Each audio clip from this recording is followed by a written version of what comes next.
Nous vous présentons un document chinois intitulé The False Flag, le faux drapeau, qui explique et dévoile les méthodes des Américains pour organiser les révolutions de couleur, les 12 étapes pour créer un soulèvement civil et renverser un gouvernement. Étape 1, déployer la CIA, le MI6 et les autres services secrets occidentaux comme étudiants, touristes, volontaires, businessmen ou encore reporters pour cibler le pays. Étape 2, soutenir et mettre au point des organisations, des ONG non gouvernementales combattant soi-disant pour la démocratie et les droits de l'homme et attirant diverses personnes. Étape 3, attirer des traîtres locaux, politiciens, militaires, journalistes, syndicalistes à partir de moyens financiers de la corruption. Étape 4, si le pays a des syndicats, les acheter. Étape 5, trouver un thème sympathique comme nom pour la révolution de couleur. Par exemple, le printemps de Prague en 1968, la révolution de velours en 1989, la révolution des roses en Géorgie en 2003, la révolution du cèdre au Liban en 2005, la révolution orange en Ukraine, la révolution verte en Iran, la révolution du jasmin, le printemps arabe et même aujourd'hui, la révolution des parapluies à Hong Kong. Étape 6, commencer les protestations à n'importe quel sujet pour démarrer la révolution, si possible au sujet de droits de l'homme, de fraude électorale ou de corruption. Il n'est pas nécessaire d'avoir des preuves, il suffit d'exposer le sujet. Étape 7, écrire en anglais, affiches et bannières de façon à impliquer le public américain et les politiciens américains. Étape 8, laisser les politiciens, les intellectuels et les syndicalistes corrompus se joindre au mouvement et prétendre que tout le peuple a des demandes, des revendications. Étape 9, les médias européens et américains s'impliquent et disent que la révolution est causée par une injustice. Étape 10, quand le monde entier est en train de regarder, alors établir des actions false flag de façon à cibler le gouvernement et amoindrir son support dans le public. Étape 11, faire intervenir des provocateurs violents de façon à provoquer la police à user de la force, ce qui permettra de cibler le gouvernement et de l'isoler des autres gouvernements, de le dégélitimiser de la communauté internationale. Étape 12, envoyer des politiciens américains, des Nations Unies et de l'Europe pour soutenir ces revendications, menacer de sanctions économiques et même de frappes aériennes et de soutien à des mouvements rebelles. Si ces 12 étapes ne marchent pas suffisamment, les États-Unis alors trouveront une excuse pour intervenir militairement et renverser le gouvernement ciblé par la force. En fait, ces 12 étapes se sont prouvées extrêmement efficaces. En 2012, le général Clark, ancien commandant suprême de l'OTAN, avait précisé dans un discours célèbre après les événements du 9 septembre 2001 que le département de la défense américain avait publié un document dans lequel il proposait de détruire 7 pays, l'Irak, le Liban, la Libye, la Somalie, le Soudan et l'Iran, pendant les 5 prochaines années. Même si le plan ne fut pas complété en 5 ans, il s'est révélé en cours de réalisation et l'est toujours, notamment au niveau du soi-disant printemps arabe.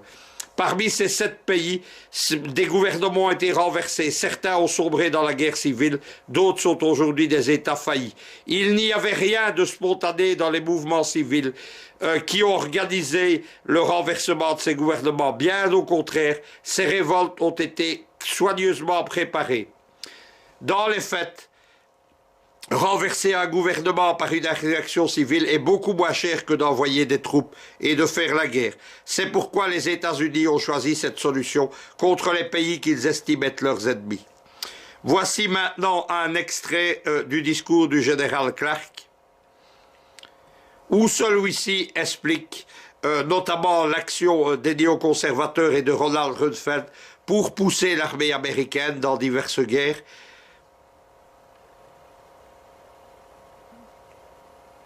Il explique comment un officier de l'état-major général est venu le trouver au Pentagone pour lui expliquer qu'il fallait attaquer l'Irak, prendre le prétexte de l'implication de Saddam Hussein dans le 9 septembre, ce qui était totalement faux. On sait aujourd'hui que l'Irak bassiste était le meilleur ennemi des islamistes, comme l'est aujourd'hui la Syrie bassiste. Le prétexte était alors trouvé pour attaquer ces États.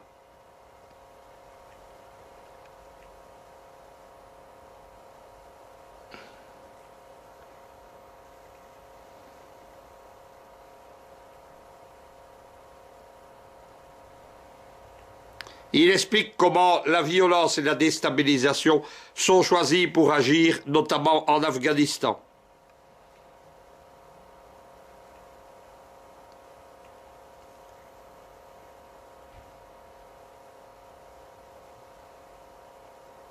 Il explique comment, d'ailleurs, ce document qui cible 7 pays en 5 ans est un document classifié, qu'il n'est pas permis de discuter ou même de publier. Il explique comment l'Irak n'était conçu que comme un commencement avant d'attaquer 6 autres pays, dont la Syrie, la Somalie et l'Iran.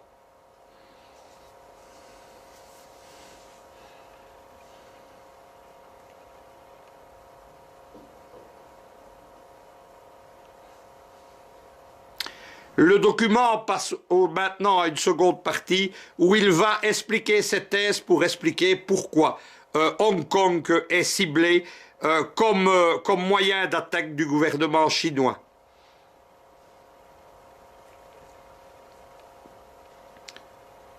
La thèse principale étant que le but étant d'impliquer la Russie et la Chine dans une nouvelle guerre générale. Il explique comment la faillite de l'économie de Chypre a été une des étapes de ce plan. Comment ce plan a été mis en route, notamment en Ukraine, et avec l'attaque false flag du vol de Air Malaysia MH17 au-dessus de Donetsk. Tout cela est un prétexte pour développer des sanctions économiques contre la Russie. Et si les USA doivent attaquer la Chine, c'est évidemment Hong Kong qui sera la première cible. Dans le futur, comment pourra-t-on expliquer ceci? Pourquoi les États-Unis et l'Europe s'en sont pris à la Russie en voulant causer une troisième guerre mondiale? Tout commença avec la crise économique à Chypre, ensuite avec l'attaque de l'Ukraine, avec l'affaire des bitcoins, avec l'attaque false flag en Ukraine du vol MH17, de façon à provoquer la Russie à entrer en guerre en Ukraine. Mais pourquoi s'attaquer au gouvernement chinois? Regardez au cours des années précédentes, quelques mois avant, ce qui est arrivé et quelques décennies plus tôt lorsque les États-Unis ont choisi le prétexte d'attaque false flag pour déclencher la guerre. La Chine a aussi ses dossiers semblables à Chypre et à l'Ukraine. La Chine a une petite ville, Hong Kong, qui est responsable évidemment de grandes opérations financières. Et le business et le développement chinois dépendent intensément de Hong Kong. C'est pourquoi les USA s'en prennent en nouveau, en premier à Hong Kong, comme ils s'en sont pris en premier à Chypre et à la Chine, avant de cibler la Russie. Le tout est de forcer la Chine à entrer en guerre. Pour les Américains, Hong Kong est juste une petite ville. Mais il y a une intense compétition sur les monnaies entre les nations. La Chine et la Russie ont développé des liens étroits avec les pays des BRICS, de façon à établir leur propre banque centrale et leur propre monnaie d'échange. Ils veulent arrêter les USA d'imprimer sans cesse de nouveaux dollars en échange des ressources réelles du monde. Mais une monnaie repose sur la confiance dans son gouvernement. Et donc les Américains veulent l'imposer par l'hégémonie militaire, mais en même temps, ils réduisent la confiance que les autres ont dans le pays et son économie. Cela force les gens à reposer tous les échanges sur le dollar américain, parce qu'il n'y a pas une alternative. Cela veut dire que quand l'économie US est pauvre, aussi longtemps que les USA font du tort aux autres économies, ils peuvent quand même maintenir leur domination. Cela explique pourquoi les États-Unis et leur économie n'ont pas fait faillite malgré l'émission continuelle de monnaie. Cela explique aussi pourquoi les Américains ont commencé la crise économique européenne avec le dossier de Chypre. Comme pour le Moyen-Orient en 2010, à travers le printemps arabe, les USA ont détruit des pays au nom de la démocratie qui s'opposaient à eux. L'Égypte, par exemple, qui a vu Moubarak renversé, Morsi gagner une élection et plus tard un nouveau renversement de celui-ci par l'armée. Au cours des années précédentes, les divisions continuaient en Égypte. Kadhafi voulait imposer le dinar or pour les échanges de vente de pétrole. Il a été tué par des rebelles dans le soi-disant printemps arabe. Depuis, la Libye est constamment plongée dans la guerre civile. La guerre civile a également conduit, via le printemps arabe, à la déstabilisation de la Syrie. Les rebelles ont même construit un califat islamique à cheval entre l'Irak et la Syrie. Pourtant, la Russie et la Chine émergent comme des puissances mondiales. La Chine propose même une dédollarisation, c'est-à-dire d'établir des accords bilatéraux avec d'autres pays de façon à se passer du dollar US. C'est une véritable challenge pour l'hégémonie américaine. Les USA voient donc la Chine aussi bien comme un ami que comme un ennemi. Ils ont déclaré une remise à zéro de la balance Asie-Pacifique. 60% des forces navales américaines seront dans le Pacifique en 2020. Cela veut dire qu'il s'agit d'encercler la Russie au départ des autres pays asiatiques. Le but des États-Unis est de plonger la Chine et l'Asie dans le chaos. Ensuite interviennent les éléments de Hong Kong. Cela commença par une protestation d'étudiants, par un comité national qui a proposé une réforme électorale. Le 28 septembre, l'incident commença par Occupy Central, où les protesteurs ont été incapables de s'emparer du complexe du gouvernement central. Ils ont essayé alors d'occuper d'autres complexes administratifs et se sont étendus dans d'autres quartiers.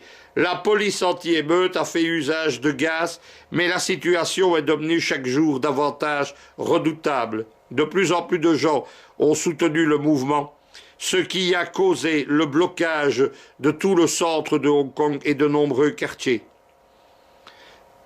impliquant des milliers de protestataires. Des districts de plus en plus nombreux étaient occupés, un phénomène rarement vu dans l'histoire de Hong Kong. Les protestataires appelaient à la démocratie. Mais en fait, si l'on regarde des deux côtés les arguments de ce mouvement, on voit évidemment des opérations false flag des réseaux américains, notamment des stations de télévision qui ont été attaquées. Plus tard, quelques médias ont mis en cause Joshua Wong, le leader de la protestation qui a été formé par le gouvernement américain et par la fameuse ONG US National Endowment for Democracy, la NED.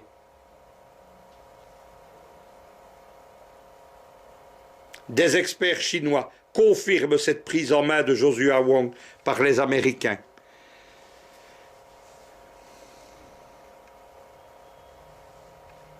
Des documents de la NED l'établissent. La NED, en fait, combat officiellement pour des institutions démocratiques dans le monde, mais est une institution du gouvernement US qui finance le renversement de gouvernements dans le monde entier. Des gens ont dit d'ailleurs qu'elle était derrière le financement du printemps arabe en Égypte. Il faut dire également qu'elle a été qualifiée de vitrine légale de la CIA. Des politiciens américains également ont confirmé cela. Les USA prétendent toujours offrir l'aide aux autres pays au nom de la démocratie. Mais ces pays sont aidés, pas au nom de la démocratie, mais pour les rendre instables et non sûrs. Depuis 1991, à travers la NED et d'autres institutions, le gouvernement a utilisé 5 milliards de dollars, par exemple, simplement en Ukraine, soi-disant pour promouvoir la démocratie et changer le régime. Un régime pro-occidental a d'ailleurs été organisé. C'est la raison pour laquelle l'Ukraine maintenant est plongée en guerre civile et dans l'instabilité. Le but étant de forcer la Russie à s'impliquer dans une troisième guerre mondiale. Durant les événements d'Ukraine, une vidéo appelée « Je suis une Ukrainienne » a été posée sur les réseaux sociaux. au nom d'une soi-disant étudiante ukrainienne qui prétendait dénoncer la corruption. Il a été prouvé maintenant que ce vidéo n'a pas été filmé du tout par les Ukrainiens, mais par un journaliste, un officiste, Larry Diamond, connecté à la NED, de façon à promouvoir la soi-disant révolution ukrainienne. Le but étant d'amener de plus en plus de protestataires dans la rue, sous prétexte d'attaquer un régime brutal et corrompu. Ce public ne savait pas, en fait, qu'il participait à ce qui allait devenir un drame pour le pays. Voici un extrait de ce document, soi-disant filmé sur le Maïdan. Tout cela est une grossière manipulation qui a été tournée avec les fonds de la NED aux États-Unis. Les prétextes appelés de dictature et autres ne tenaient pas, le gouvernement Yanukovych ayant régulièrement été élu en octobre 2012, le Parlement également, sous le contrôle notamment de nombreuses missions de monitoring international, dont celle de la très pro-occidentale OSCE. Nous continuons à voir des extraits de ce clip. On voit à travers cela que la soi-disant révolution ukrainienne a en fait entièrement été forgée dans les officines occidentales et américaines.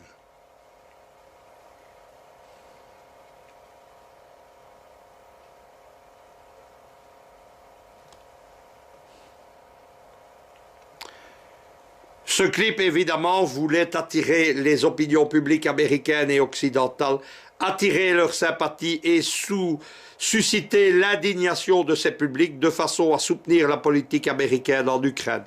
Cela a été évidemment en grande partie réussi.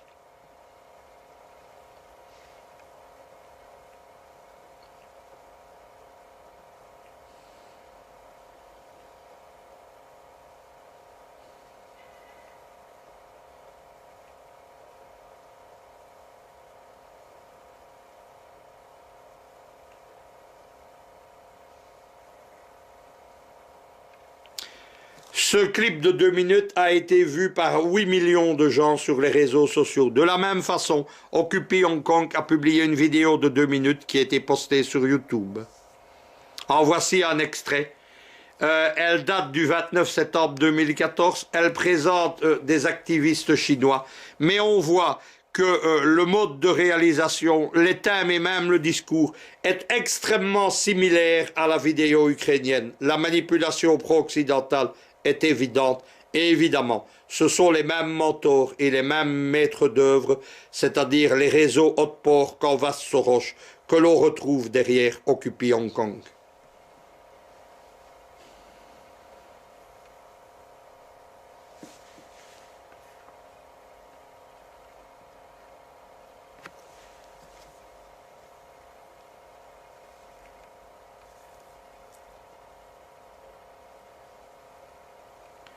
Les images sont les mêmes, des images de gaz lacrymogène, d'une police frappant des manifestants désarmés, etc. Le truc est éculé, pourtant, il a très bien marché, aussi bien en Ukraine qu'à Hong Kong.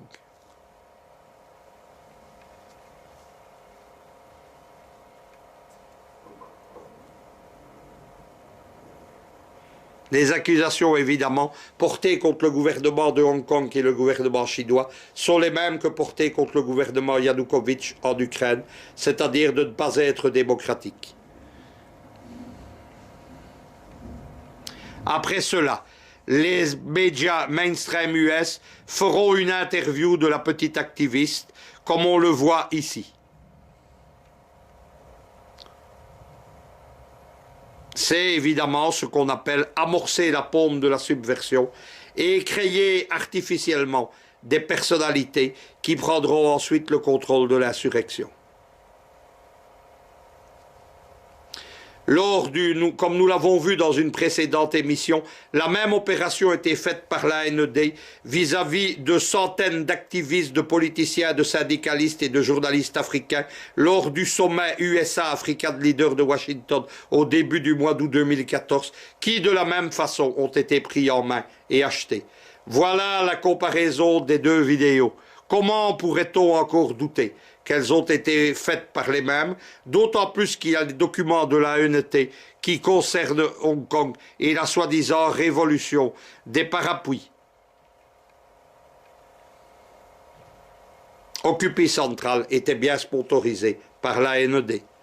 Et le monde continue à regarder le développement d'Occupy Center Hong Kong. Et chaque jour, on écrit des dizaines d'articles en ligne disant qu'il s'agit d'un mouvement populaire, alors qu'il s'agit d'un renversement, d'une déstabilisation organisée par le gouvernement américain.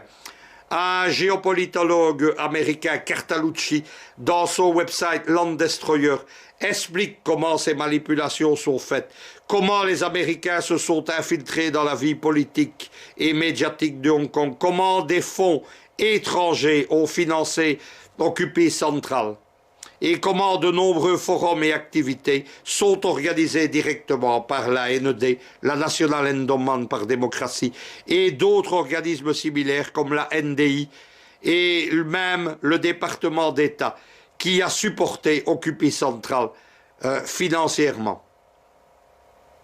Les principales personnalités dirigeant Occupy Central sont en fait des créatures des réseaux américains, dont le fameux Joshua Young, qui ont des liens étroits avec la l'AND et la NDI.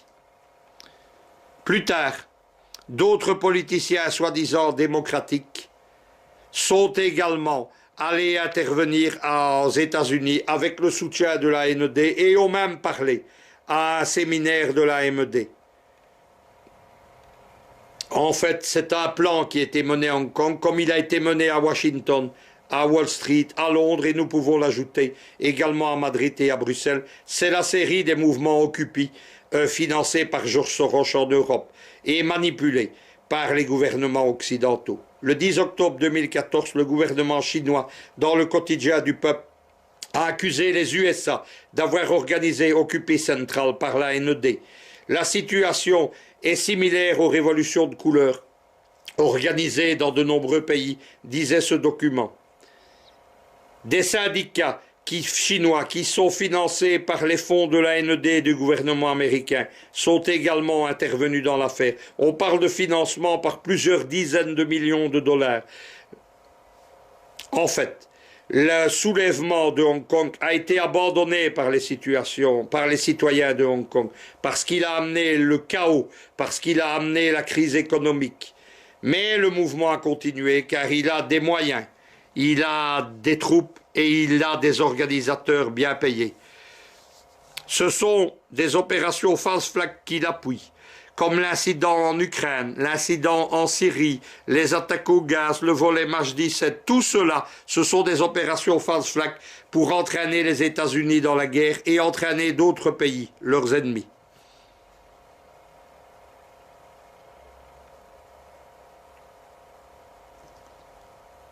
Il s'agit de créer des guerres qui vont coûter des millions de vies, mais dans la réalité qui vont permettre de continuer à contrôler les peuples. La vidéo là-bas utilise un vocabulaire chinois, elle parle de francs-maçons. Il était plus exact de parler des oligarchies occidentales, qui sont les véritables mentors des révolutions de couleur.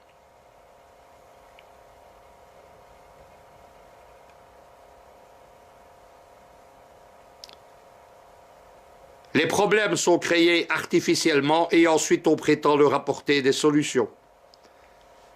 C'est ce qui s'est passé à Hong Kong. Et c'est ce qui fait comprendre évidemment que ce ne sont pas les citoyens eux-mêmes qui les organisent.